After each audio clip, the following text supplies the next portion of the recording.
All right, welcome everyone. This is Taranjeet Rathore. I am a nurse anesthesia resident at National University Fresno, California. Today we are doing a podcast, attempt to a podcast for our RN audience or anyone who is interested in becoming a certified registered nurse anesthesiologist, CRNA. This is our journey from when we started on this journey from transitioning from an RN to an ICU RN into becoming a nurse anesthesiologist resident. So I am Taranjeet Rathore. I'll start with my introduction. School, as I mentioned, National University. My cumulative GPA was about 3.8. Science GPA was about 3.9. I had a major in nursing, had two minors, chemistry and psychology. Why did I want to do this podcast was what I mentioned again. Making, I feel like a lot of us hear from CRNAs and directors, but not often from residents. So that's why I wanted to do this podcast. So moving on to Mr. Garcia here, Kevin. Same question for you. Your name, your school that you're going to, your GPAs, and a little bit about your experience. How many years? What kind of ICU? And then why did you want to do this podcast? Yes, so Taranji, thank you for inviting me to this podcast. My name is Kevin Garcia. I live in San Diego, California. I will be starting USC tomorrow, actually. Tomorrow's my first day. Thank you.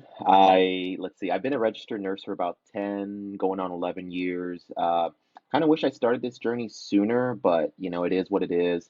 I worked couple various ICUs, cardiovascular ICU, medical ICU, float pool ICU, then med surge. I was a military nurse for about 5 years, and I think that kind of helped make my resume, my package slightly unique, which I believe helped me get into CRNA school, helped me stand out.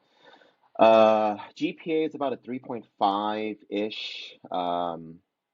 And I want to do this podcast to share my experience with others and maybe speak to anyone that either is interested in joining the military or like wants to kind of go that route. I could definitely help um, give some tips on that.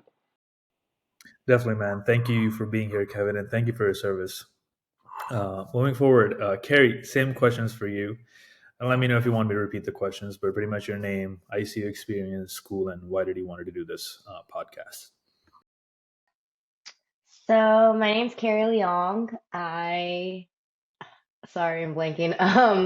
I'm a current Samuel Merritt CRNA student. I went to Samuel Merritt as well for undergrad. As far as GPA, I think I was around a 3.839 for both nursing school, and I actually transferred from community college to nursing school. So I was hanging around 3.839. As far as ICU experience, I had about two-ish, a little over 2 years at application and before admission, almost three and a half, four. My background consists of all CVICU. I actually met Taranjeet like when he was a nursing student and kind of connected with him and inspired him to move out of state to a spot to like attain a high acuity ICU job as a new grad, which I did as well. And then I came back to the Bay and I'm going to school in the Bay. And that's kind of my journey. Um, yeah.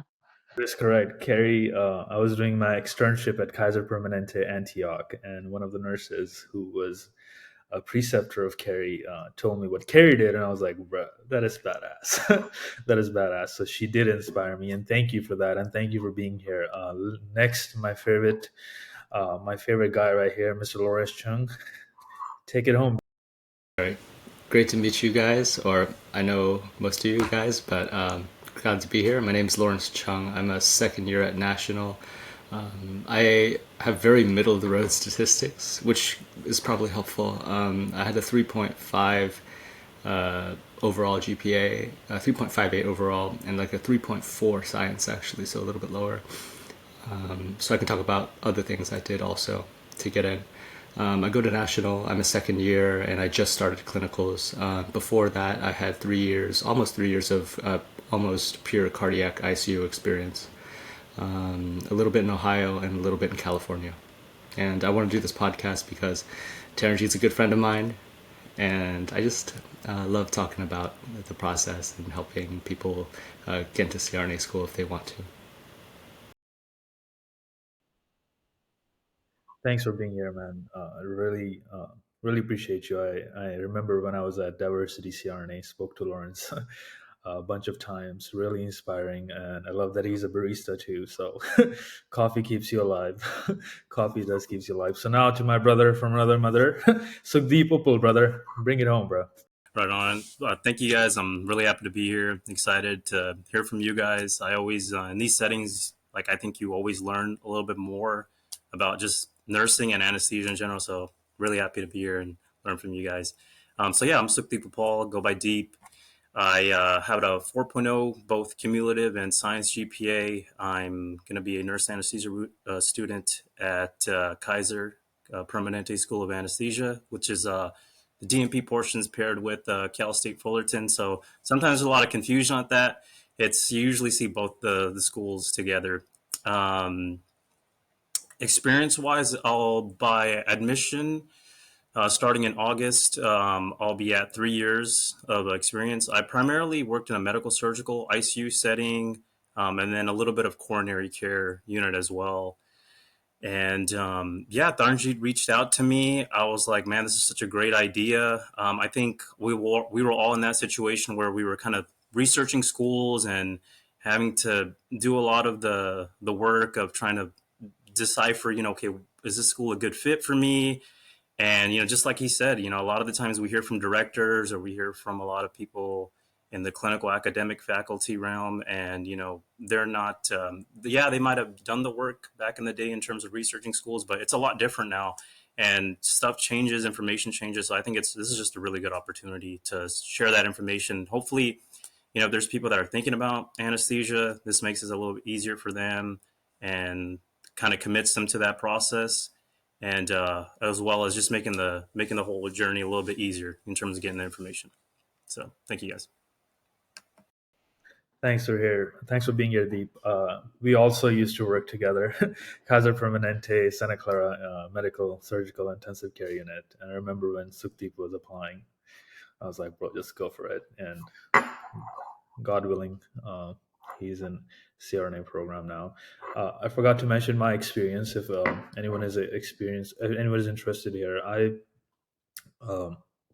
think out of here, I might have had the least ICU experience. So I think that's crucial to highlight if someone is looking for least ICU, if they have like a year of ICU experience and if they're thinking that they can do it or not. So they can definitely do it. I had 1 year of thoracic vascular surgical ICU experience, which I obtained at Mayo Clinic, Rochester, Minnesota.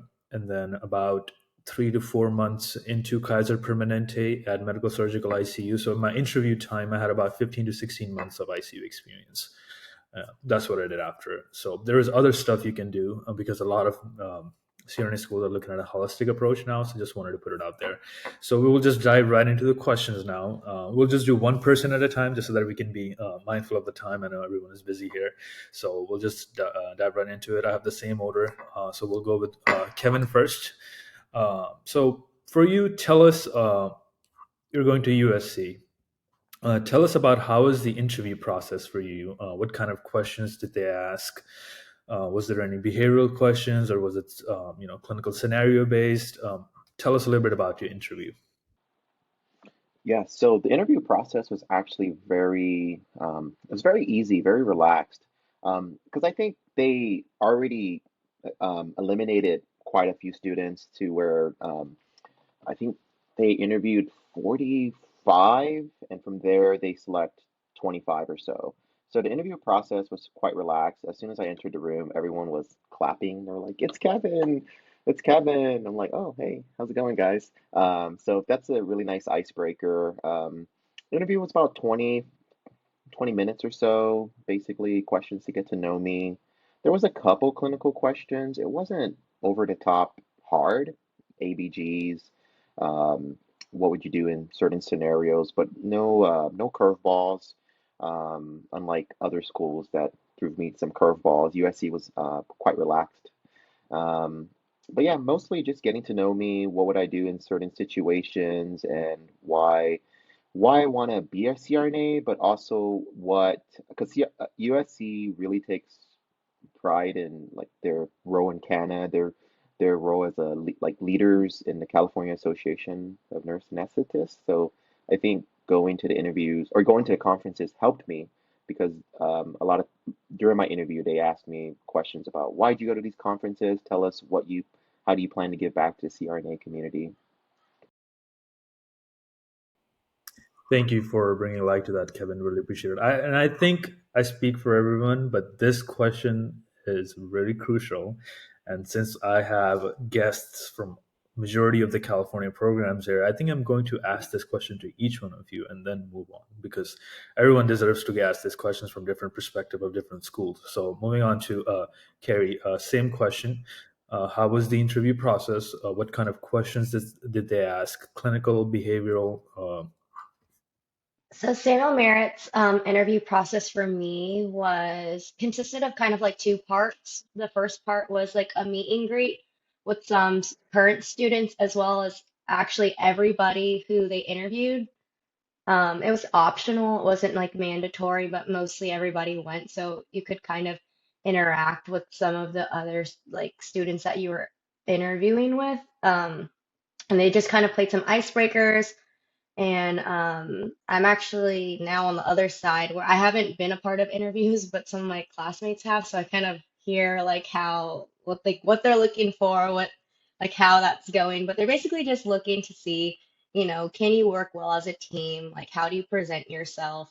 They're really looking for personality, like to everybody for them just to, get along and like you're a good person because you can't teach soft skills, but you can teach somebody how to do anesthesia. And then as far as the one-on-one interview, it was pretty much all personality based and behavioral questions. I don't think there was any clinical questions. And then same with Kevin. I think it lasted about 30 minutes. I think one thing for me that took me surprise, I knew it was going to be a panel interview, but there was quite a lot of people on that interview. I think there was about 10 or something like that, with a few being students. And then it kind of was just like one person after another asking you a question, question, question.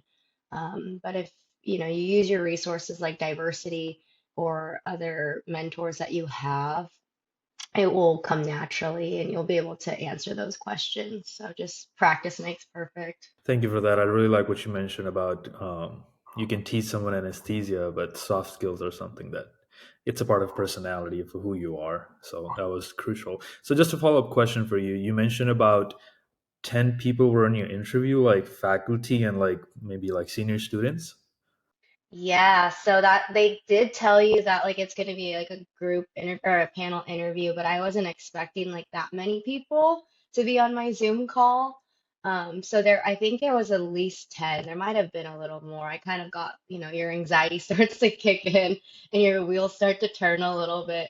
But there was a lot of people. And then I do know just by speaking to other students and some of the current faculty right now, they may be transitioning to in-person interviews relatively soon. I think they started with the online format with COVID and it's been working, but I think they may be going back to in-person. So I wouldn't be surprised in the future if they did that or they stick to online, but that could be an option as well for anybody that's looking to apply. Just be prepared for both. Makes sense. Thank you, Curry. Before I move on to Lawrence, Kevin, was your interview online or in person? It was in person, and there was about 10, 10 folks in the room, students, and well, one student and faculty. Wow, that's overwhelming. Okay, moving forward to Lawrence. Same question. How was the interview process for national? What kind of questions did they ask you? Behavioral, uh, scenario based. Bring it home. Yeah, so I interviewed quite a while back, so I'll try to remember as much as I can. But the interview was on Zoom, and that's partially because our professors are located far away from the actual site too. So I anticipate we'll keep Zoom likely forever because they're the leaders of their home states. And they can join into the Zoom call. We had about 5 people, and it was mine was a 12-minute Zoom call, so a little shorter than yours. And I was only asked behavioral questions, not clinical questions. Of course, I can't go into the details, but however, they do ask clinical questions. I've heard of them asking clinical questions, and I think it's based on an individual basis, whether they ask clinical questions or not. So it's for this school, it's best to be prepared for both. I would say there at National, there's a huge emphasis also on CRNA advocacy and politics, and really understanding what's important regarding that. That's something that's specific to more specific to National. I'm sure other schools ask it too, but National, there's such a big emphasis on advocacy and just knowing the field that will be a topic that is addressed. Thank you so much, Lawrence. And I can speak a little bit to that as well, because I interviewed recently for National. So yes, similar for me, behavioral based questions in about less than 10 to 12 minutes. I think they already have an idea when they look at your application. And I think at that point forward, they are trying to know who you are as a person, who you are as a future colleague. And I get a sense of that even when I'm in the program. They treat you like as your future colleague, not as a student. They treat you as a resident. They treat you as like someone who they will be looking forward to work with. So that's I find that very unique and charming about this program. And I do agree. And if you are if you are applying to National, I'm going to give you a tip.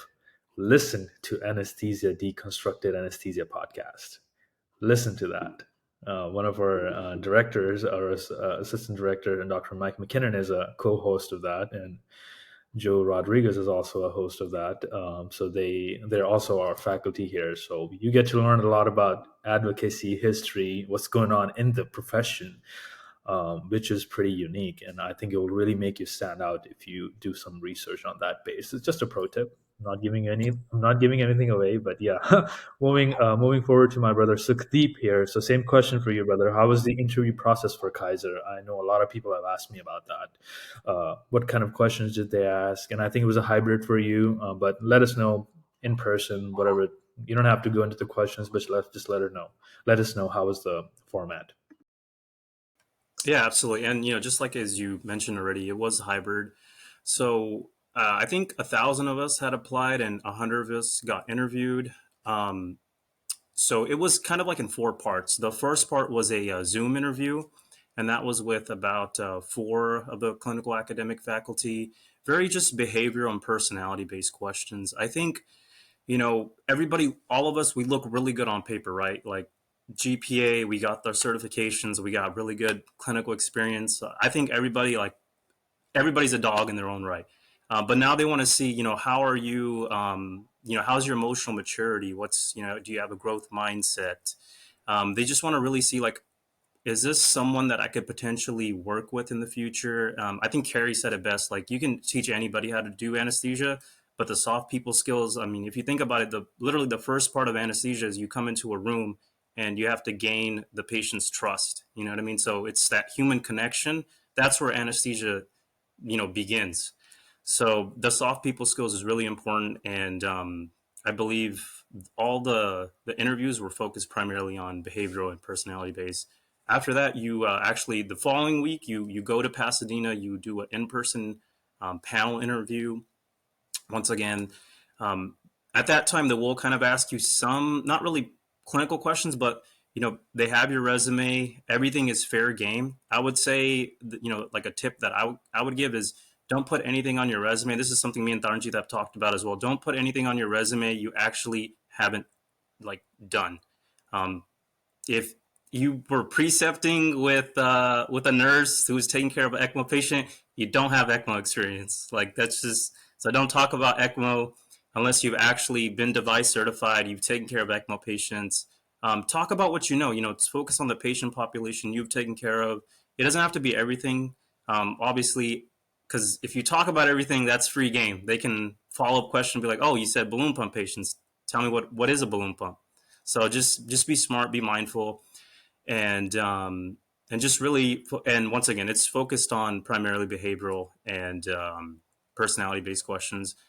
Same thing with Kevin. They were really nice. I think since they know everybody's really good on paper, they want to make that process smooth and give you the opportunity to present yourself in the best light. After that, it was a simulation base. They kind of give you a scenario, and it's a group setting. So part of it, you might think like, okay, they're testing my clinical knowledge, but they also want to see how well do you work with the ICU nurses with you. Are you someone that's a dictator that's taking over, or are you someone that like includes everybody as a leader and focuses on the patient care and safety? That's huge. I think a lot of times we might kind of get blinded in like taking care of the patient and trying to hijack the situation. But even in anesthesia, you're still part of a team. And and then I've skipped one part. Prior to the in-person interview, you take a exam. It's kind of like the CCRN exam. I don't think it's as hard, but just brush up on your knowledge. Can't get into the details of the exam, but the best way I can say is it's kind of like the CCRN exam, a little bit easier than that. If you've been a nurse, if you've been an ICU nurse, you'll do just fine. So don't let that deter you or like scare you at all. So that's essentially how the interview process was. So Zoom interview followed by the exam, and then the following week was the in-person panel, and then following that was the sim. So yeah. Also, guys, this is coming from a guy who has a 4.0 GPA. So consider this exam as harder than CCRN. Just study your butt off. This guy says it's easier than the CCRN, but he also has a 4.0 GPA. So let's not undermine that. But thank you, Sukhdeep. I agree to that. Make sure anything you put on your GPA, you know it inside and out. I've heard horror stories of people getting grilled and grilled, and once you fall in that rabbit hole, it's really hard to get out. So we'll just move forward now. Second question I have is for Kevin. Now we're just going to move forward like one question each person. So tell us about how many hours of shadowing experience would you recommend, or how many hours of shadowing experience you had before applying or recommend. Yeah, so I think it's school dependent. I know for USC, they wanted minimum of 8, and they had you sign like a shadow log. I did 24. I did 8 hours at a private clinic, 8 hours at a military hospital, and 8 hours at UCSD, just to kind of feel different environments and see what I might like moving forward. I think 24 is good. I know a friend that did 40, but I think part of why he did 40 was to really kind of um, get close to the CRNA and eventually ask for a letter. But I think good 8, 16 is good, especially if it's something you know you want. Um, but I did about 24. Thank you, Kevin. And adding on to that, I was just at the Diversity CRNA conference at Midwestern University in Arizona with Kevin, and I found someone who had a little bit lower uh, GP on the lower spectrum. So to make them stand out and to really show the program directors how much they want this and how much they really uh, are invested in this program, uh, they had an Excel sheet and they had over 100 hours logged as shadowing. And every case they shadowed, they had the case, what did they learn, and the name of the person. And I found that that was really a unique way to stand out. And anesthesia world is a really small world. So also another tip: if you put a CRNA's name there, it is also a very small world. There is highly a likely chance that your program director might know that person. It just takes a text. Hey, how is this? How is this Taranjeet guy? He says he shadowed with you, and whatever they say can make a decision. So that's another tip. But moving forward, oh well, perfect. This is it lined out well. This is for Kari. So how much effort did you put into all of the essay questions for Samuel Merritt? And you already mentioned how was your GPA, but how much effort did you put in those essay questions? So I probably wouldn't like recommend this to anybody, but this is my story. I actually only applied to one school. I only applied to Salem Merritt. I mean, I did definitely, and still do want to be a CRNA. But for me, I just really committed to staying in the Bay. And my first round of applications, I only applied to Salem Merritt. In hindsight, if I didn't receive an acceptance from Samuel Mayer, I think my second round I would have broadened my application pool. But for me, I was really committed on Samuel Merritt. I have a good support system here, and I'm also alumni. So I would just kind of dumped all my eggs in one basket. And I really tried hard on these essays. I spent a long time. So when I applied, they were kind of just transitioning from the master's to the doctorate program. So I'm the second class for the doctorate program. So some of their application requirements changed, as well as they were just getting approval for like the DNP portion. So I think the application questions weren't out till a certain date, essentially. But once they were out and I kept my eyes on the application questions, I started to write like as much as I could and then start to trim it down. But I think right now they actually list the application questions like year round. So anybody who's looking to apply can actually start on that like now. Um, there is a word count or a character count. I can't remember which one, but just be mindful with that. And don't rush them, I would say. I would really put a lot of effort into them because there is like five or seven. I think one is optional, but I would still recommend doing it. They're just trying to see if you can write in a doctoral level. They also realize that, this is your time to tell your story. Like a resume is like a quick one or two page, but you can really elaborate and tell your story and what makes you special. And this because like yes, the interview is also a good way to tell, but again, that's only like 20 minutes to 30 minutes. So they're going to invest a lot of time in reading your application, so make it worthwhile. Some things that I did is I actually went to a lot of different resources to try and help me with this. So I wrote my first draft or second draft or what I thought was good enough. I went to Diversity and submitted it through their mentorship for the essay writing, and I did that. Keep in mind, I think they have certain date cutoffs, so make sure all of that lines up because you want to submit it with enough time for you to make any edits before you submit it. And then I also went to like I think two other people to get them to read it. I think I did one person who I just valued highly. It was like one of my mom's friends. She's just like really good at writing. So she hadn't had any like anesthesia or healthcare experience, but she's just really good at writing. And she also interviews people, so she kind of helped with that. And then I think I went to another like CRNA, not affiliated with diversity, but just someone who I respected to look at my application as well. And then I, sifted a lot. Try and use big words if you can, because one, you're on a word count, right? So if there's one word that can explain what you're trying to say, you should use that instead of trying to like ramble on.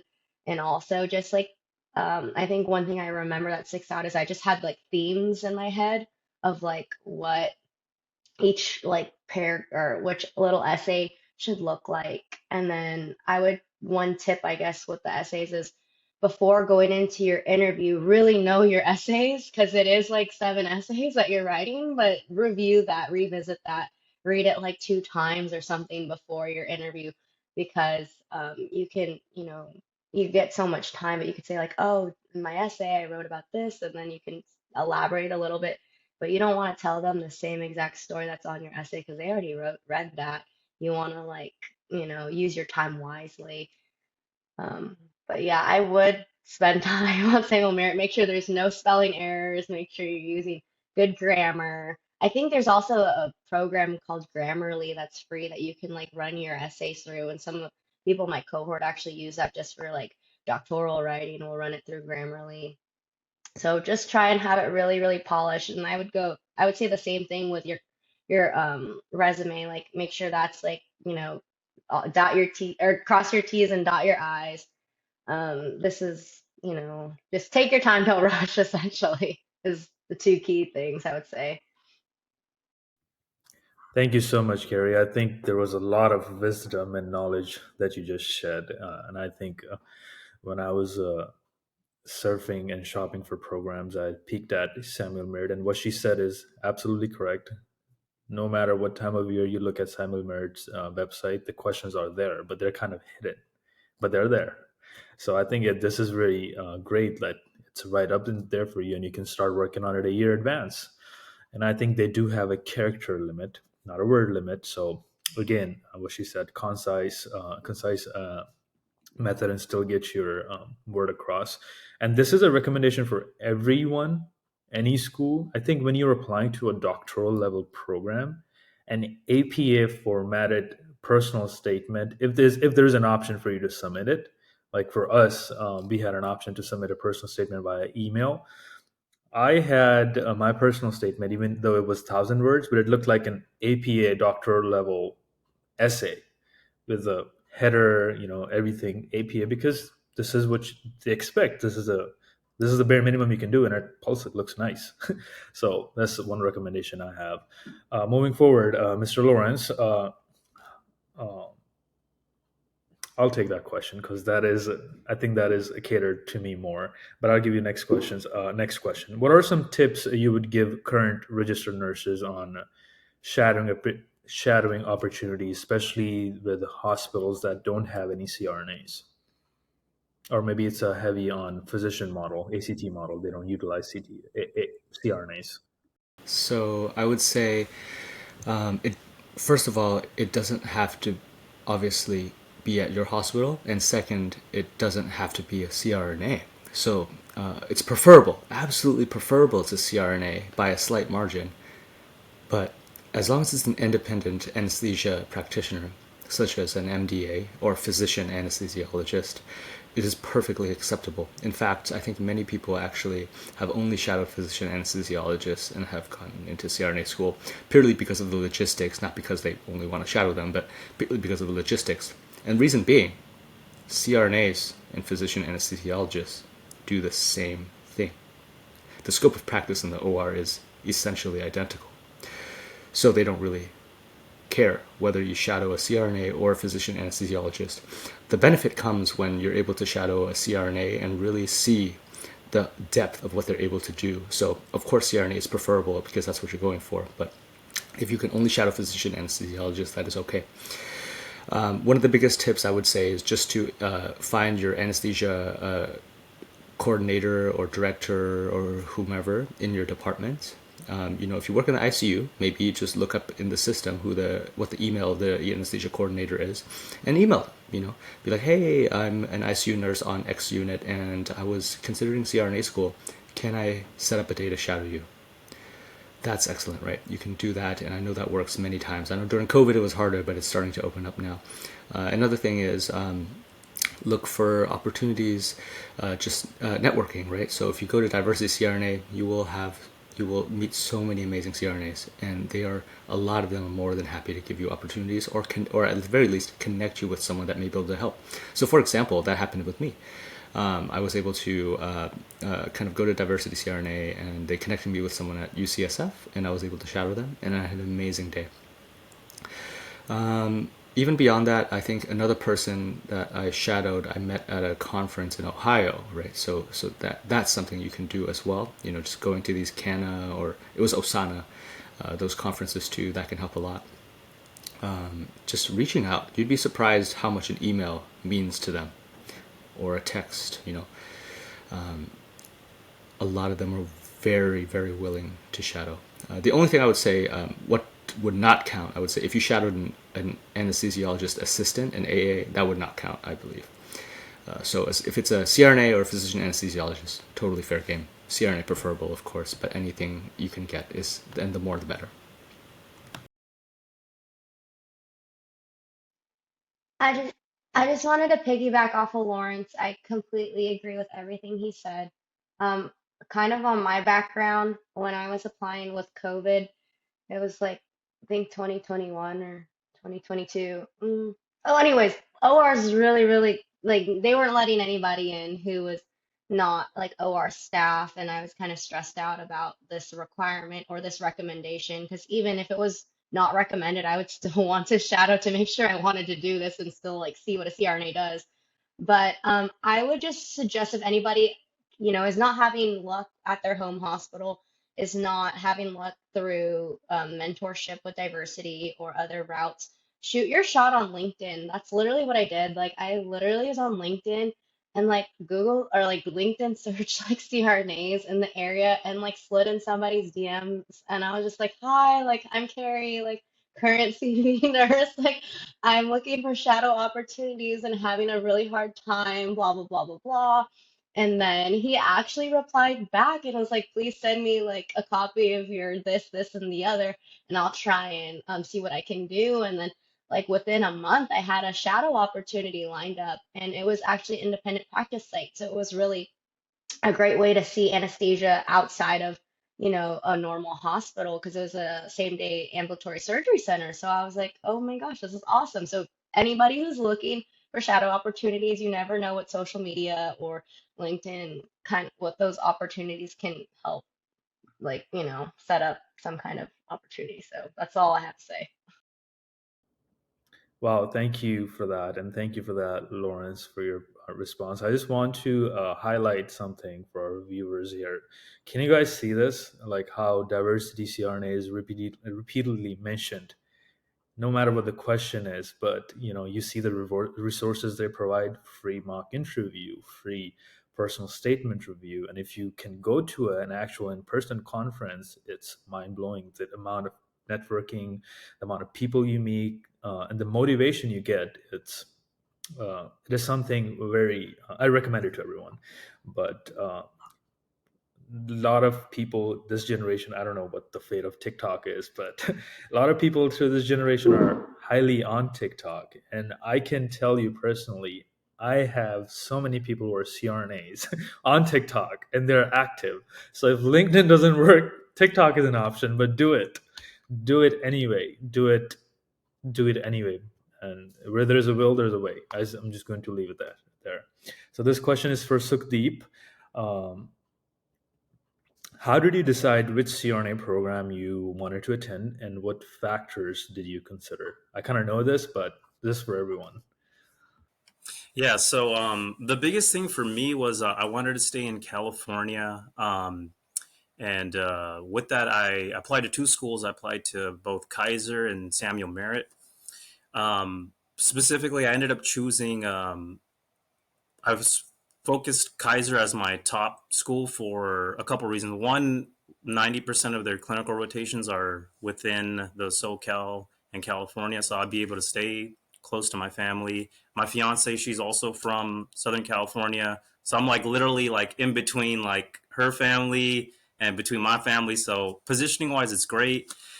She's almost going to be done with her school, so we'll be able to. By the time I'm done, we'll be able to get our family situation started, and it's just going to streamline a lot of things. Aside from that, another thing that I was looking at was cost of tuition. So it's on the website, but I've also crunched the numbers so that way. So total cost for tuition for Kaiser Anesthesia School is going to be about 93,000. For me, that's something I can 100% like take care of with loans and pay off after school. So that was another factor. And then just learning about Kaiser's program. A lot of the faculty, they're very involved with CANA. A lot of them have served on the NBCRNA board.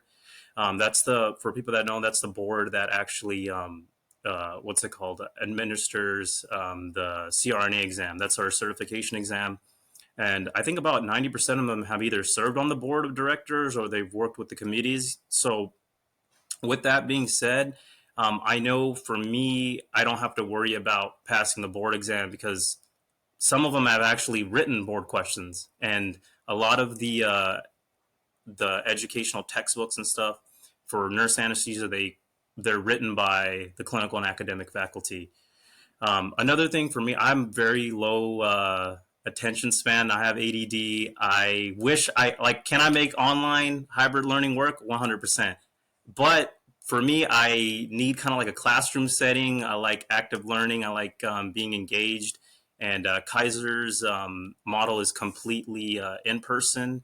It's also a integrated model. So that means your first 2 semesters is going to be more of the didactic. It'll be basically you'll knock out your DMP project, and then that summer semester you're in the OR. So the first 9 months is going to be a little bit more didactic focus, and then that ninth month, your summer semester, is going to be when you actually start hitting the OR. Getting your case numbers, start and get that going. And yeah, those were kind of like the main reasons. Same thing with Samuel Merritt. Samuel Merritt, like Kari had mentioned, you're going to stay in the Bay Area. You get to work with all the clinical rotations and sites that are in the Bay Area. I think Kari, you can add on. I know you have actual knowledge. They might have some clinical rotations that are out of state, because I think Kaiser too. Kaiser has like 3 that are not within state, just to kind of help diversify a little bit of the anesthesia care delivery. So Samuel Merritt doesn't have any outside of California. They're all in Gotcha, California, gotcha. primarily in the Bay Area, primarily with Kaisers. They do Stanford and UC and some other smaller community hospitals.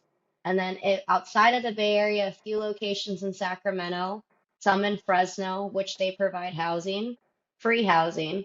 And then Shasta, which is kind of on the border of Eureka-ish, like north, and then Visalia. For anyone who's looking in Samuel Merritt, pretty much within driving distance of the Bay, and then housing, you would have to find some housing in Sacramento, like Shasta, and Central California, like Visalia. Kari, how much is the tuition for Samuel Merritt? Just a ballpark number as Sukhdeep gave, just the tuition. It's pretty pricey. It's like 150-ish, I think. Uh, if you do not have health insurance, we can talk about that too. But if you're in need of health insurance, they offer a school health insurance for an additional like 7 grand. But I recommend going on Medi-Cal, to be completely honest, if you need it. It's currently what a lot of us are on. Um, and then if you're an alumni like me, I didn't know this, but any alumni who are listening, you are eligible for a 20% discount on tuition. So I receive a 20% discount right now. So this 150, is that after the 20% discount? No, so my total is about 125, 130-ish. That is great. That is great. That 20% is huge. The 20% discount is really nice, and then having my support systems here, like, I don't know, I've got really, really lucky and blessed to be at Samuel Merritt. That is awesome. It was meant to be. Kevin, what's the tuition, boss? Just the numbers. Yeah, it's about 180,000, I believe. So I'm going to speak for Lawrence and me. I think national right now is looking at about 110 for 3 years. So you've heard Kaiser is about 93, 94. National is about 110. Samuel Merritt is about 150, and USC is about 180. So just want to be completely transparent.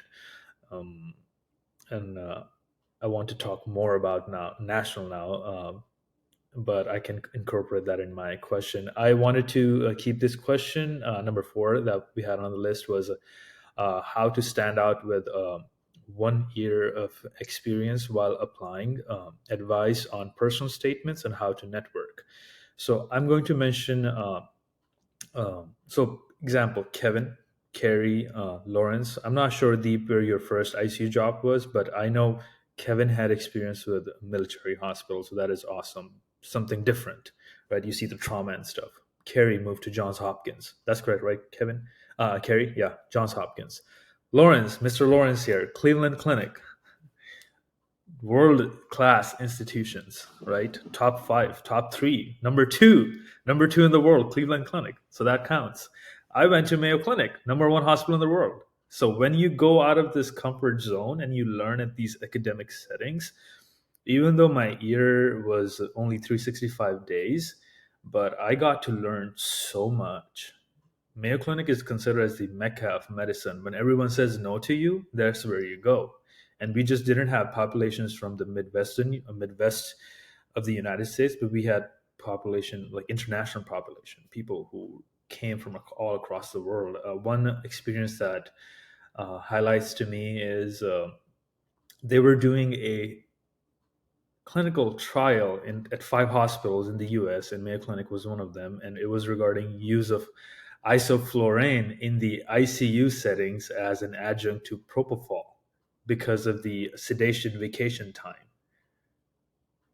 So as a ICU nurse, if you get to participate in that, not only we use isoflurane in the OR as a CRNA, but you also are getting to experience that in the RN setting as an RN role in your ICU. Talk about that, right? It also tells me, and this was asked for me, and I might get in trouble for that, but whatever. This is a general question. Everyone asks that, but I was asked a question. You only have 15 months of ICU experience. Why should we pick you over someone who has 10 years of ICU experience? And my answer was that is my hunger. No one else moved across the country to a negative 36-degree Fahrenheit temperature from the Bay Area, nice temperature. I did, because this is how much I want this. Beyond ICU experience, I think I did a couple of publications. I was involved in a major policy change, which accommodated baptized sick individuals who carry an article of faith, which is a kirpan. So I was involved in accommodating those individuals. Volunteer experience, lots of volunteer experience. If you guys know me, I love to volunteer, and this is not just because of CRNA school. This is who we are. Okay, this is what I am. This is what I have been raised with. So volunteers, and do not be hesitant in putting that there, because as I mentioned again, they're looking for a holistic person. They're looking for who you are as a future colleague, who you are as a person, who can you be trusted upon, what are your core values. So I feel like volunteerism, leadership, if you precepted someone, put that on there. Leadership is leadership. If you go to your church's school and teach younger individuals, I went to my Gurdwara's Khalsa school, teach younger kids, teach them how to tie turbans. That's leadership. That is leadership, right? So don't be hesitant to put that out on there. Piggybacking off of what uh, Sukhdeep mentioned about picking school, I'm not sure what was Lawrence's reason, but for me, I only applied to two schools, and when I got in national, I declined the other school's interview offer. But my choice was to again grow out of my comfort zone, right? And if you know national, 80% of the clinical sites are in independent practice sites. So they just toss you there and you're there doing your thing. So independent sites, and as the market is growing, I want to live in the Central Valley once I'm done becoming the CRNA. So right now I can afford and accommodate to move to learn. I think our clinical sites are in about 4 states, if I'm not wrong, about 3 to 4 states around the Pacific or the west coast of the United States. But our sites are majorly independent sites.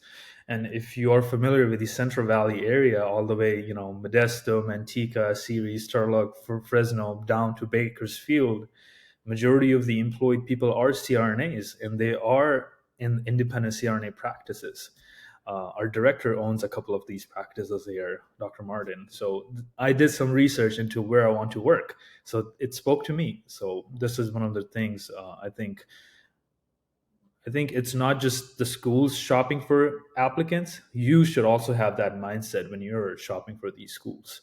What is actually going to speak with you, because you'll be here 3 years. Yes, it's a degree. At the end of the day, you get a terminal degree, but there should be more into that consideration. Not taking more time, I'm going to jump into the next questions.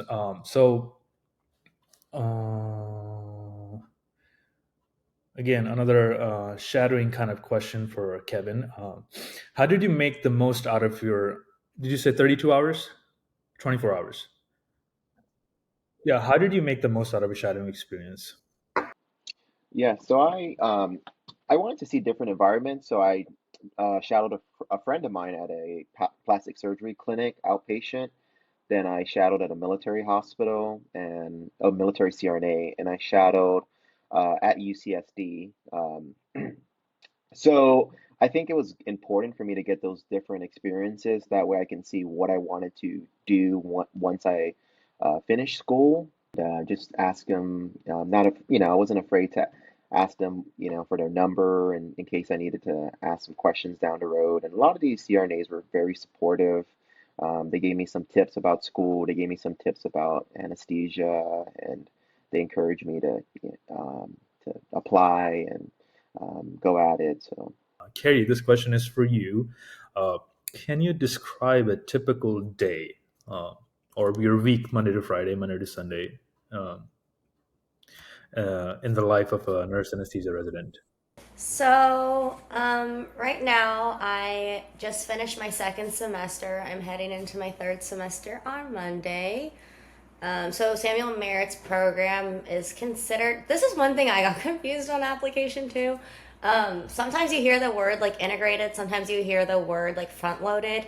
How Kevin Hamby describes it was it's a front loaded integrated program, meaning that like some schools are like really front loaded. Like you're doing a lot the first year, and then basically like pure clinical year 2 and 3. Some is like you're integrated like throughout, like all 1, 2, and 3 years. And then how Samuel Merritt's is, it's very similar to I think Kaiser's, where the first 3 semesters, so your first year is pure didactic, and then we start clinical semester 4. And then when you start clinical in that second year, you are still taking a little bit of classes. And then year 3, then you don't take any core anesthesia classes. You're really just focusing on your DNP project. So right now, I can kind of only speak on what I've done, but Samuel Merritt's model is kind of like a hybrid model. So we do some online and some in class. There's been a little bit of change of instructors. So we had a lot of lecturers actually from Kaiser School of Anesthesia. So a lot of those were online, but we have had in-person classes. And then I just got my schedule for this third semester, and it's still pretty hybrid. I'm looking at like 2 days in person and 2 days like online, a mix of synchronous online and asynchronous online, depending on what kind of class.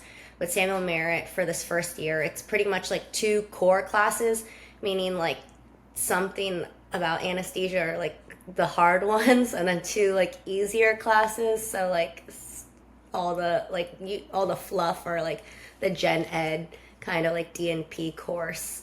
So it's a good balance. I think some Samuel Merritt students, because I'm the second class, so most Samuel Merritt students you'll talk to or alumni were in the master's program, and they were working hard. I mean, not that we're not working hard, but I think the master's program, just by the curriculum outline, they were 110%. They had like 4 core classes, like started clinical the second semester, like they were going on 110% speed.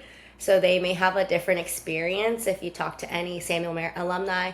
But as far as the DMP program, I don't know, it's been a good balance for me this first year. I've still been able to keep up friends and family, not as to my full extent when I was like a nurse, but more so I had more free time than I thought, essentially. And then as far as clinical, they kind of warned us what that's going to look like. So second year, I think 2 days in the OR, like 2 days in class, and then it just like starts progressing more to 3 days and 4 days, and then like 5 days, depending on like the progression of your semesters. But that's kind of how my experience has been. The online platform has been okay for me. I think one thing with grad school and undergrad is like there's a lot of self-learning. And I've heard that theme across any anesthesia school. So it's not necessarily like, oh, my school doesn't like teach me that well or anything. It's just like that's graduate level education. They're not gonna spoon feed you. They will show you where to look kind of and give you some, like an outline essentially. But a lot of your studying you need to do yourself. You have to, look in the book, and you have to talk to your classmates. You have to like dive deeper because it's going to take a lot of self-studying, and that's kind of how my experience has. I can also speak to that. I think for us to, now that we have, like, I can speak for, so I'm in my second quarter and we started right on anesthesia. I'm not anesthesia, I guess, core science courses, but second quarter, fourth month of the year. I think I had my first principle of anesthesia. I'm doing that class right now, POA. And for our professor for pharm and POA, I think our exams are 75% lectures and 25% fair game from textbook. So I think that is pretty awesome because you have to look at the textbook to pass, because 81% is pass. So if you are doing 75% awesome on the lecture material, then you still need that 6%. So I think that encourages the students to look into the textbooks, and these are great textbooks. Sash Elisha from Kaiser, Nego Hout, the OGs. They're making these textbooks, so they have good stuff. I think one more thing I want to piggyback on Kari's. For our program, we are 15 months didactics with simulation labs every quarter, and then we are 21 months, I think, pure clinicals, but there might be like a course or two in there, like professional development or like a business class, something like that. But I think it's purely clinicals for about 21 months, which in contrast to other schools are a little bit, I think we offer that. So that's a highlight. I'm going to go forward to now Lawrence, and question for you is what has been exceptionally difficult in school for you thus far? What has been surprisingly easy? Are any of you golfers here, or has anyone continued playing golf? Because I love playing golf. Yeah, good question. Multifaceted. I'll answer it one by one. What has been exceptionally difficult in school thus far? So I just finished my didactic and I just started clinicals. I'm just 1 month in, actually. So everyone's different, right? So I have some of my classmates, they say didactic was the hardest part. They were suffering, miserable, hard, grueling studying during didactic, right? And then they love clinical. I'm the opposite, actually. I loved learning from the textbooks. I really enjoyed the studying process, actually, which is actually, I would say, unpopular. That's the unpopular opinion. And I had a great time in didactic. Clinicals is kicking my butt. It is extremely difficult. National kind of throws us in 5 days a week, like 8 to 10, 12-hour shifts. Yeah, thrown in.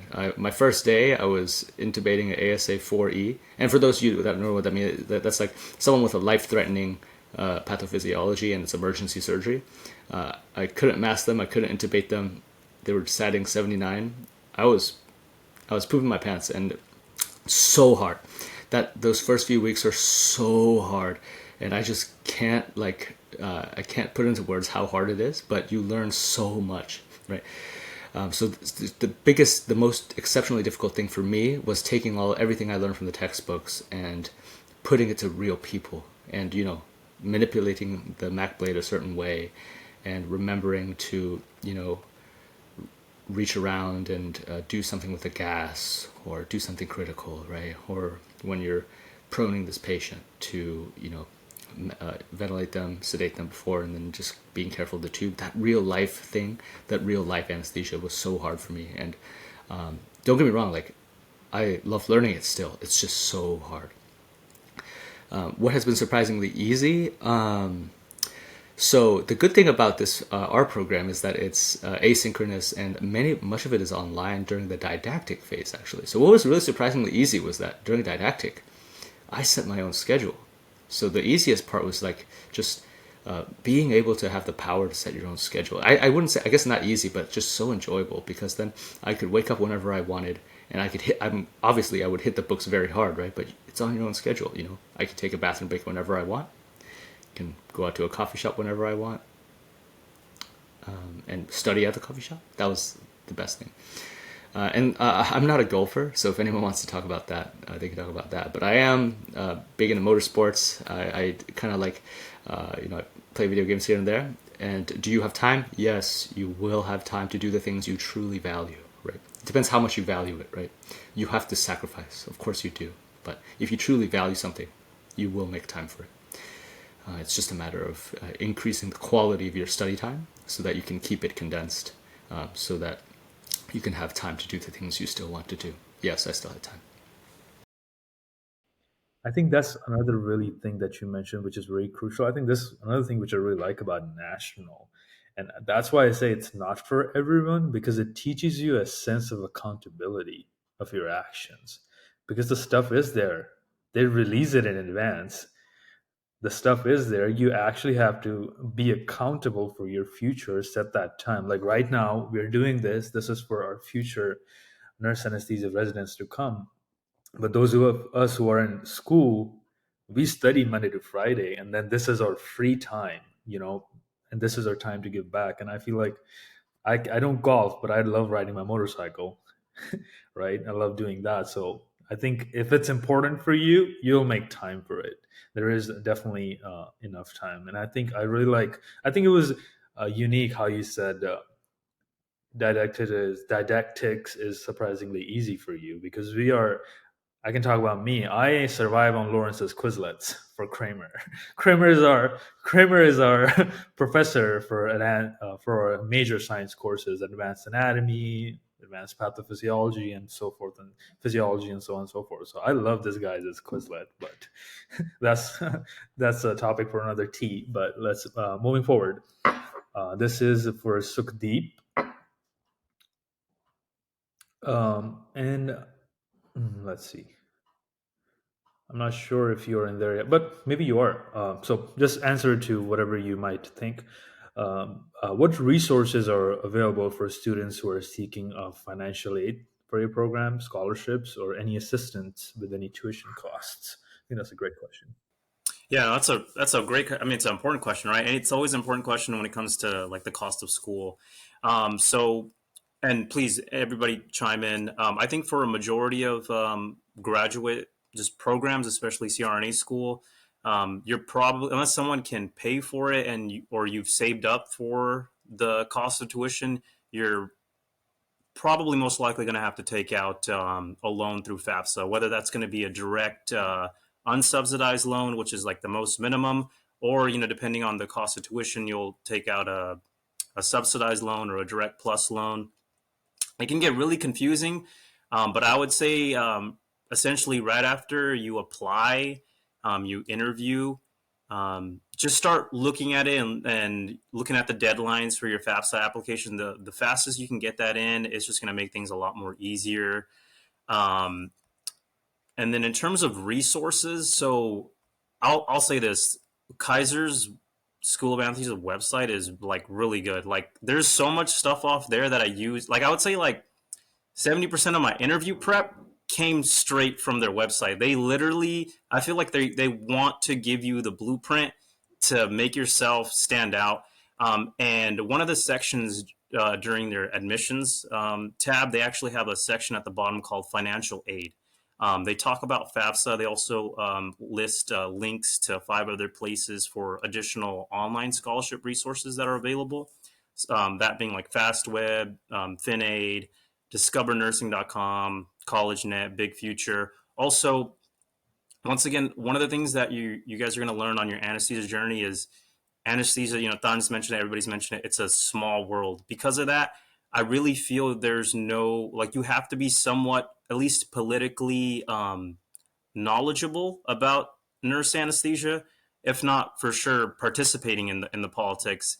And with that, CANA, AANA, they always have scholarships going. They always have deadlines. The only facet of that is usually one of the main requirements is you have to actually be in school. So usually your second year RRNA or SRNA.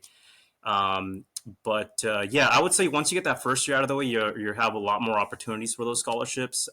But for sure, go on Kaiser's website, and I'm sure there's resources on all the other schools' website: National, Samuel Merritt, USC, Loma Linda. Just look through the website. I'm sure they list some type of resource links that you guys could even apply for, maybe while you're waiting to actually start school. So, yeah. One thing that Sukhdeep mentioned, if there's only one thing you can take from this podcast, take this away. I feel like what they're looking forward is how good you can follow instructions and how can you look at something and just follow instructions, because a lot of stuff is on the website. If you're asking me a question about National University and you haven't looked upon the website, I feel like that is a little bit of a waste of your time and a little bit of a waste of my time. Even if you're asking the director, like not every question is a silly question, but if that information could be found on the website and they just email you back, it is on the website. So you know what kind of impression does that set, right? I feel like a lot of information for all of these schools are on website. I feel like for us, there's a actually a tab for FAQs for new applicants, and if you go through all of that, I can. I'm not going to guarantee you, but there's a very high likely chance you will get an interview for national. So they have bullet points. So that is that's a very good choice. And yeah, some people save money, some people take loans. I'm taking loans. I utilized my savings to buy a house. I thought that was a better return on investment for me. But you take loans, and I'm taking loans right now. So where there's a will, there's a way. Everyone understands how expensive grad school can be. So consider this as an investment. I feel like if you ever feel like, I'm taking this much loan debt, learn how to save money, how to spend money budgetly, budget yourself, but consider this as an investment at the end of the day. Money should be the least thing you should be worried about when you're in school.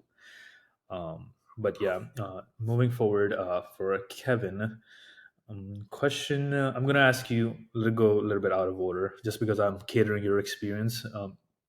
Do you have you met the student body yet? No, our orientation's tomorrow. We do have a Facebook group and a WhatsApp group, so I've kind of met most of the students virtually, but we haven't like had a intro. When you say most, would that be 75%? 80? Um, yeah, about 75. There's 25 students, and I met about 18 or so. Okay, so I think you can answer this question. So Okay. tell me about how diverse is the student body in terms of backgrounds, experiences, like how diverse Okay. they are. They could be from, racial, ethnic, Okay.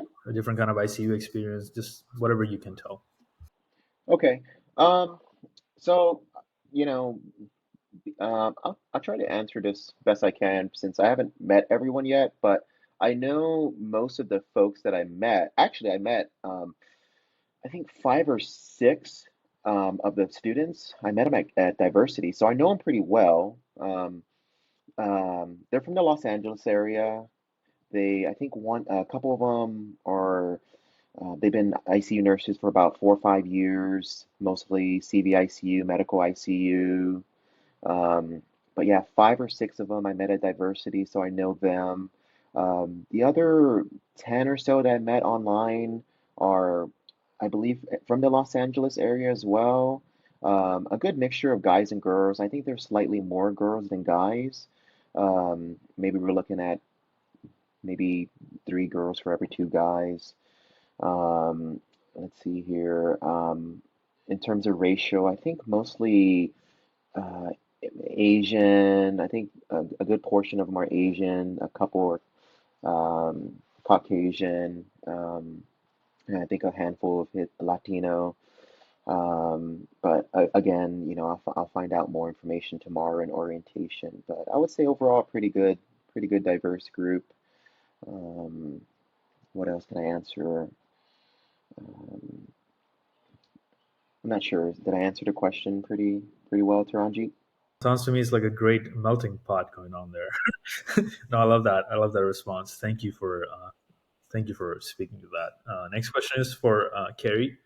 Um, how does your program prepares nurse anesthesia residents for the certification exam and the transition to independent practice? So for the NCE, we have Apex. That's a part of our program. We didn't have to pay for that extra. We utilize that platform. And for the listeners, Apex is kind of like a U World kind of ish. Like it's a all summary, like prep with questions, with little tutorials, things like that. I know some schools use that, or they use Valley, or they use Prodigy or something along those lines. Some schools it's included, some it's not, but Samuel Merritt does do Apex. We were given Apex access the first semester. I do use that sometimes. They also do like a farm comprehensive exam. I think it's like halfway through the program, so I'm not quite there yet. I have taken all the farm necessary for nurse anesthesia, but there's another exam, like a cumulative kind of, because believe it or not, you learn so much, but you also forget so much at the same time. So there's like a midway farm exam. And then they do mock boards at the end. And then they also do the C, but I think that's pretty standard among all anesthesia programs. Other board prep, there probably is more, but honestly, I'm not there yet, so could probably answer that a little bit later on. But from what I've heard from alumni and senior students is that they feel very comfortable with boards. They feel like Samuel Merritt does prepare them well. In the community, Samuel Merritt has been known to prepare their students well, so I feel comfortable that I will be adequately prepared to take the NCE when that happens. Thank you so much, Kari, for that response. And I think I can speak for national when it comes to Apex. Apex is a lifesaver. I feel like if you have any conflicting thoughts, Apex is like UWorld. So if Apex says Taranjeet is upside down, then Taranjeet is upside down for the exam to pass your certification. But Apex is a very great tool. This video is not sponsored by Apex, but Apex is a great tool. Everything. It has lectures, it has videos. I just had my first POA exam and first simulation for the anesthesia gas machine, and Apex has 8 quality videos, and it talks about all the, high pressure system, intermediate pressure system, low pressure system. It categorizes into a very cohesive and beautiful way, and you can understand it pretty well. So when you get into a program, Apex is the way to go. This question is next for Lawrence.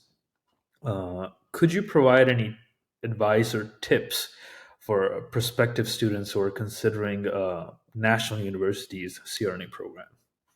Yeah, absolutely. I'll break this down into 2 things: advice tips to get in, and then advice tips for when you're in the program. So if you're like trying to get in and you just want to increasing the chances, this school highly values a holistic approach. And when I say that, I'm talking about more than just personality and ICU experience.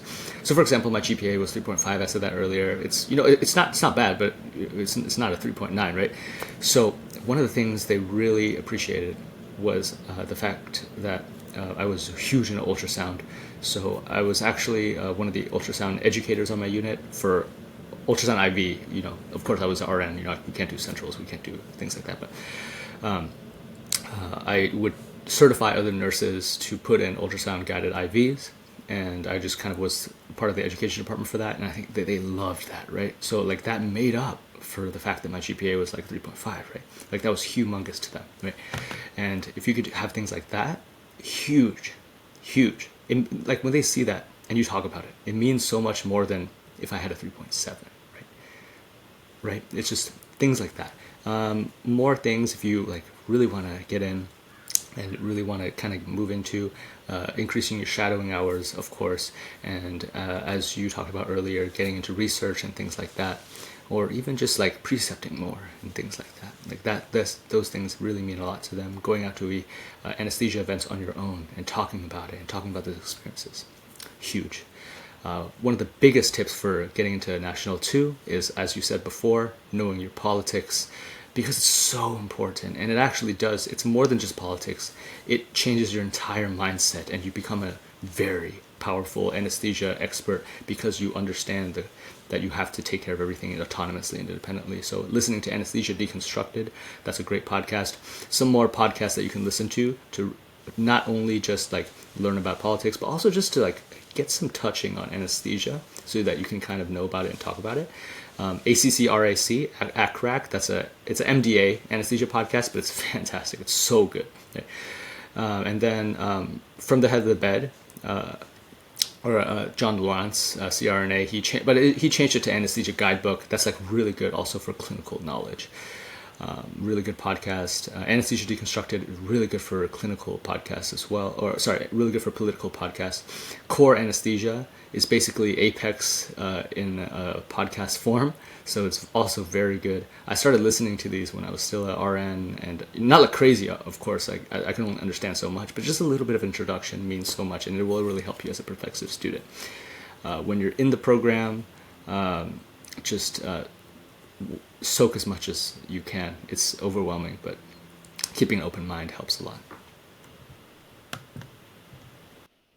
I love that words of wisdom from Mr. Lawrence here. I feel like if you are really looking forward to National University, what he said, this is the golden stuff right there. I just got it, man. Lawrence, man. Like that was, I got to get on that soapbox there. The ultrasound, that is huge. I worked at um, 4 hospitals so far. It's kind of sad, but it's also kind of, I think ultrasound. First of all, it's a bedside diagnostic, so it's literally like it's revolutionary as the stethoscope. And in ICU, there's been so many times when the physician is not at the bedside or we can't get a central line quick enough. And just having that skill of where you can throw in an IV, or if you're responding to a rapid or a code on the floor, and we know like the patient population extremely, everybody's a diva now. Like I would say, so I'm working right now. I'm picking up a lot of extra shift. There hasn't been a single night where I haven't put in 2 to 3. So if you like, honestly, I would value like that skill over GPA, because GPA just shows that you know how to pass classes, right? But when it comes to your hands-on skills and just having that skill translates so much into what you're going to be doing as a CRNA. You know what I mean? Putting in your A lines, putting in your central lines, having that ultrasound guided experience, really huge. And then also just tagging on the political. I think if you want to like learn a little bit about the politics, I'm not a big reader, but the one book I would recommend is Watchful Care. And I'm sure like all you guys have heard about this. It's a history of American nurse anesthetists. It talks about how nurse anesthesia was, it wasn't a profession that was born from physicians. It came into being as a specialty. It was the first specialty of nursing. It was born right alongside as surgery was being developed in the late 1800s during Civil War, and why physicians were, felt really compelled to give that responsibility of anesthesia to the nurses. That's why I know a lot of people are like, man, I'm not really political, but nurse anesthesia is such a small world. You have to, at the very least, have some idea of the history and be at least clued in on the politics, because it's your job. This is affecting your professional academic. So yeah, man, everything you tagged on, just spot on. I think it's very crucial to know where you started from, right? Your creation, the creation of the profession, which you are learning to be and what your future relies on. We have to advocate for that, and we have to learn where we started from. I think a person has to know their story of creation and applies to their choice of work. Another thing, again, on ultrasound, I want to piggyback on what Lawrence said. So for national first day of the school, we are handed our butterfly IQ ultrasounds. First day of school, and within the first month we have ultrasound assignments, and these are deep. Like I'm in my second quarter now and I am scanning stellate ganglion. Like what? Second quarter of school, fourth month in the program, and Dr. Karim is like, here you go. So I think ultrasound is crazy good, and I can see that spark in their eyes if you were to mention ultrasound and if you are experienced with ultrasound. So that is one of the things which is really crucial. If you have that experience, please talk about that, mention it out there. Without wasting further time, moving forward to question, I think this is for Sukhdeep. How does your program, and if you don't know about this is fine, because I know you're starting in. But how does your program incorporate any hands-on clinical experience, or what point in the curriculum do students begin these experiences? Like, for example, simulation labs, clinicals. Is your program didactic first? You get to a point, then you start clinicals, or is it like, maybe second semester you start some clinicals and you have simulations in the first quarter or semester? Can you talk a little bit about that? Yeah, so I kind of briefly mentioned it earlier, but so yeah, Kaiser's program is there's not gonna ever be like a truly integrated program, because if you think about it, like when you can't practice anesthesia on day one, that's a liability. You're gonna get somebody hurt, or even worse. So Kaiser, you're gonna be practicing anesthesia and being in the OR um, at the ninth month, which is your third semester in the first year. That's gonna be your summer semester. That's when you actually you have the practicum anesthesia 1 class, and that's when you're actually in the OR. You're going to be going to your clinical sites. Um, Before that, it's very sim heavy. The first year is going to be primarily getting that DMP project out of the way. You're going to be getting the pharmacology 1, principles of anesthesia 1 and 2. And they have a simulation lab with a gas machine. Essentially all anesthesia programs are going to have that, just because it's really important that you see one, do one, touch one, and actually touching the machine is huge. With anesthesia, learning it, passing exams, important, but when you're actually Lawrence talked about like the learning curve of like being thrown in that setting. And it's true. It's If you have the experience where you've to actually touch the machine, it streamlines the whole experience of actually like delivering that anesthetic plan. And so the first like 2 semesters is going to be very sim heavy. It's funny. So during the interview process, hour before, they actually give us a tour through the facility.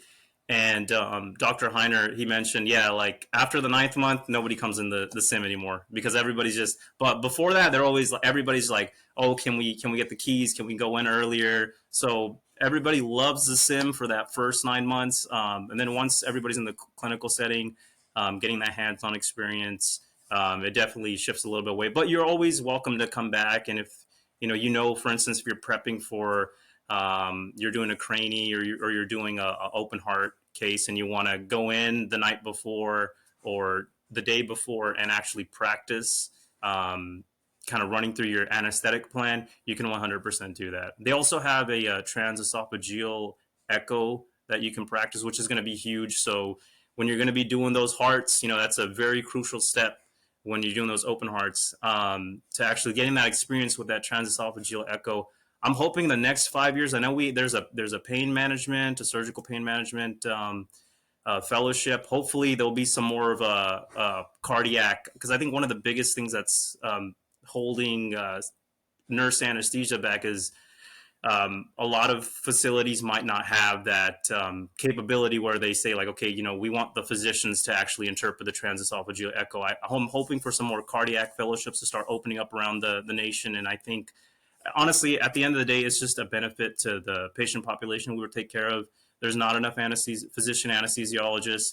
CRNAs, they make up, in California, they take up 60% of the rural patient population. So it's going to be huge. Hopefully in the next few years, we get these cardiac fellowships and more experience going with all these fancy gadgets. I just wanted to piggyback on top. Like, that information right there was amazing, and that's really inspirational. One of the biggest things when you're asked in interviews is, why this school? Why do you want to go to this school? And a lot of people just kind of say, oh, I've heard great things. Students say great things. I love that it's front loaded. Don't say that, right? What he said right there. This school has a transesophageal echo probe in the simulation lab, and I want to be able to go in and focus on cardiac and learn views on my TE probe. If you say that, rather than saying, like, I like that it's front loaded, that's how I learn. Huge difference, right? I'm looking forward to your pain management fellowship. I'm looking forward to your possible TEE interpretation fellowship. Huge.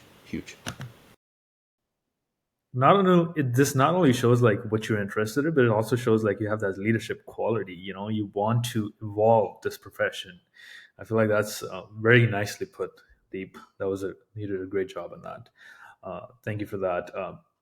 Back to, I think I'll take this question. I think I'm next in turn, but can you describe any opportunities for international or global health experiences within the program? I think Lawrence can also speak to this, but I think we do have some. I think Dr. Kramer takes a part in that. Is that Kenya? I think Kenya, we do some in Kenya projects, senior projects. And I think we also do in Japan. We have one in Japan. Saipan, yeah. Japan, yeah. Sorry. Yeah, no. Japan, yeah. Yeah, yeah, you're right. Dr. Kramer is huge into that. We are, if you want to do international, I think our school has a lot of great offerings. Yeah, Dr. Kramer also has a lot of experience in ruler work in Mexico, which he did out of his time. And a lot of it was also volunteer work. So I think our program values that. And I think every program values that, going into a third world country or going into a different experience. It doesn't have to be a third world country, learning their ways of anesthesia. You'll be surprised a lot of countries don't even have a profession, CRNA. So that is another unique thing. Last question.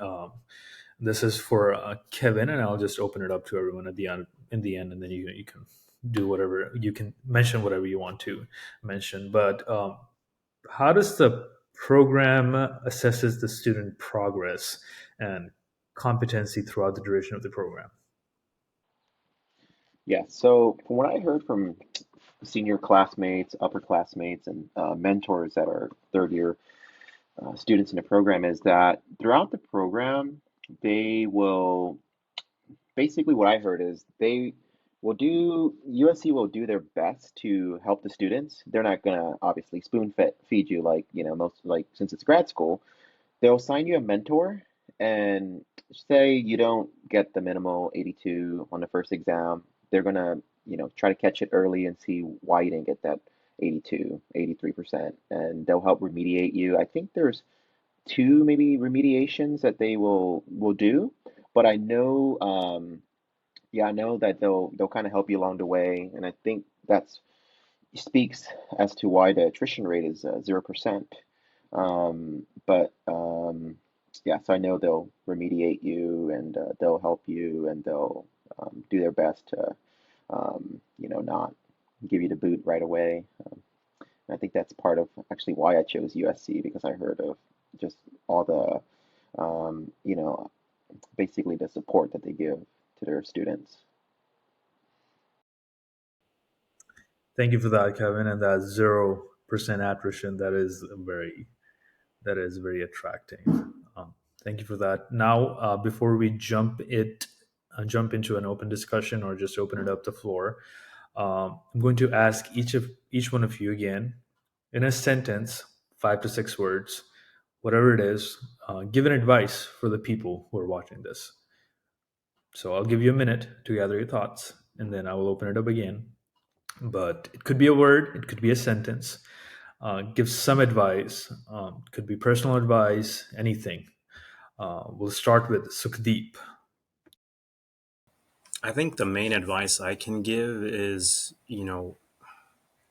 outside of just, academics and all that, I think if you have a focus on having an intrinsic locus of control, like a growth mindset, nothing's going to stop you. So I would focus on developing that and just being, really transparent with who you are and trying to focus on that growth mindset. Kind of a bit more random, but a lot of people don't understand what CRNA politics is. One of the biggest things people ask about. CRNAs have the same scope of practice as physician anesthesiologists. CRNAs do practice independently in all 50 states. Opt-out is just a Medicare Part A reimbursement terminology, and CRNAs are complete experts in the anesthesia field. That's the kind of politics we're talking about. Yeah, I would say, so for me, I didn't really know what a CRNA was until my third year of nursing. So looking back, if I knew what a CRNA was and knew it was a route I wanted to go into, I would have probably did a lot better in nursing school for one. So if you're a nursing student or if you're, kind of early in your career and that's something you're interested in doing, one, focus on your grades, to put yourself out there, go to these conferences, meet people, start early. Looking back, I wish I didn't wait 10 years to start this journey, but here I am now. But yeah, focus on getting good grades, put yourself out there, and apply. Throughout this process, like I'm still very early on, but I definitely have experienced moments of FOMO. I just feel like as a nurse, I was living pretty comfortable, had a lot of like free time, working only like 3 days a week, and sometimes I do have a little bit of FOMO because even though we're in school for only 2 or 3 days a week, like we're definitely putting in a lot more work than 36 hours to CRNA school. So my whole thing is just like short-term sacrifice for long-term reward. Fortunately, it's gone by really fast. I'm done with 2 semesters. I can't believe that. Like it's been like 8 months. So just keep grinding, surround yourself with good people, and the journey, it will be worth it. One piece of advice, thank you, Kari, first of all. One piece of advice that I want to mention is picking back off Sukhdeep and Kari, um, using two words, one from Sukhdeep, growth, and the other one from Kari, comfort. I feel like at this point where you're trying to become someone, important to yourself, not to anyone else, important to yourself. What do you want? Your dream, you're trying to live your dream. It seems very hard because it is very hard, and if it was easy, everyone would be doing this, right? There is a reason why this profession is so hard. Yes, 99% of our job might be chill, but that 1%, but that hits, that's where the 3 years of training kicks in. That's where the 2 to 3 years or 2 to 10 years of ICU experience kicks in. That's where the 4 to 5 years of BSN experience kicks in. So, yes, it seems uncomfortable, but at this point, comfort is the enemy of growth. So, you have to have that mindset that you have to be uncomfortable. You have to sacrifice those, um, everything that is crucial to you. And me also being an ex Kaiser nurse, so I know what Kari talks about. Working 3 days and taking that paycheck home. Life was good. I'm not gonna lie. Sukhdeep too. You know what Kaiser paychecks, those double weekends and everything. But right now, you're not only you're in debt, you're losing money. But I think that's one thing. Before, one more thing I want to do. So I'm going to give you a word, and I'm going to pick you randomly, and I want you to make an expression. Or would you want to be picked on, or would everyone want to just make an expression without saying anything? But I'll give you a word. Just give me an expression to what you think about it. Do you want me to just open it for everyone? Yeah, okay. So I won't pick on you guys, but the first word is, and I'm excluded, okay? But you guys, propofol, make me an expression, propofol.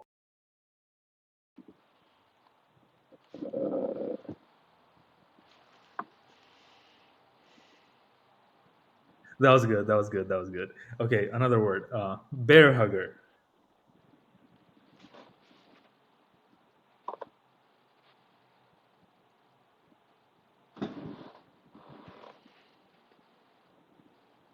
That was good. I had a word, it might be controversial, but moving forward, now I'm going to just open it up to you guys. And any kind of like last remarks, any words, tips, advice for our population here, or our audience.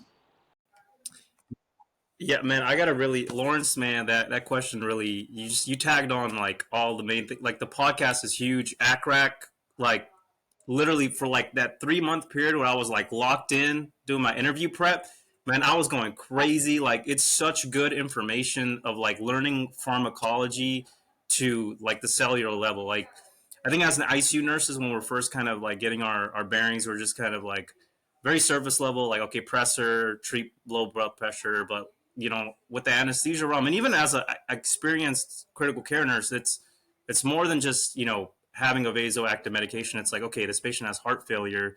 My second line pressor, maybe I should start epi because it has a little bit more of that beta one activity, a little more of that contractility. So yeah, ACRAC is huge. Ninja Nerd, especially if you want to review a little bit of like the adrenergic, like more like the receptor agonist and the autonomic, because a lot of what we do is just focused on manipulating the autonomic nervous system. having a review of the basic physiology of that is going to make your life really easier when you're going in depth in CRNA school, which I haven't started yet, but I see, Thon tells me all the time, you know what I mean? I see on his stories, we're all 100% going to be going really, really in depth with it.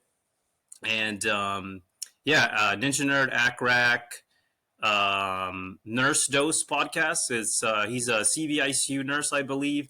Really good information. He has like a 15-minute podcast just on the balloon pump, and literally that 15-minute, if you just listen to that 15-minute podcast, you don't even need to go to like a device certification class that sometimes might take 4 hours. It's so straightforward, simplified, and put in a way where you hear it in those 15 minutes, you literally feel comfortable enough, like, okay, like, let me see the balloon pump patients. I can figure out all the timing errors. I know what's going on. I'm trying to think what else. Once again, not a big reader, but one of the critical care docs that I follow on Instagram is Dr. Eddie Gutierrez. He put out this book recently. It's the Vasopressor and Inotrope Handbook. Look how tiny that is. You know what I mean? Like I said, I have attention deficit disorder. I need like quick information, and this talks about all the pressors, all the inotropes that we push in the ICU, and then you for sure will be pushing as a nurse anesthesiologist. And once again, just really good information. Ultrasound is king. I'll just leave off on that. Yeah, and I'll also, you guys don't have to worry about taking these names down or just be in a hurry. But I'll be mentioning everything in the descriptions, all the podcasts that we talked about. Ninja Nerd is great.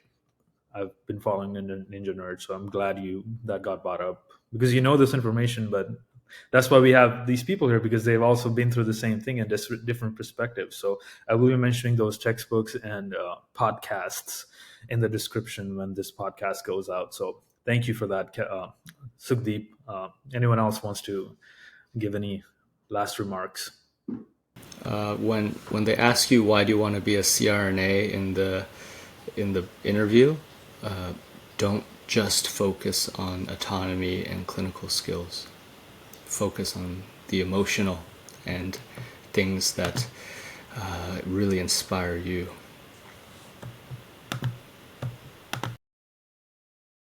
I love the way this man talks, man. Like, I love how Lawrence talks. I gotta learn from you, bro. I love how you talk. All right, moving forward, Kevin, tell us one thing that you want us to take away from this podcast. Well, it's very hard to get into CRNA school. I applied to 8 schools, 4 interviews, 2 acceptances, one in the East Coast, but I eventually chose USC. But, when you want to, when it's something you really want to do, just, apply and give it your best. Take your time with the essays.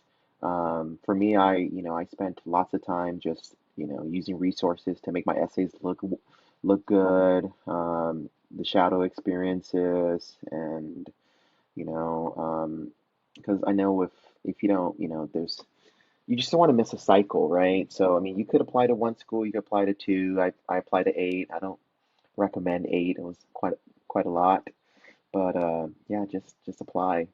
I think I just have a little bit of advice for people who are like about to apply or just got accepted. So, you're all probably still currently working, so just try and get your certifications like your ACLS, BLS, PALS, like before you leave, like as recent as you can. Make your work pay for that. If your work pays you to do that, that's even better. Like Kaiser, they'll like pay you to go to the ACLS class and pay for the class, because when you're in CRNA school, you're gonna have to pay for that, and it's like very expensive because they're only good for 2 years.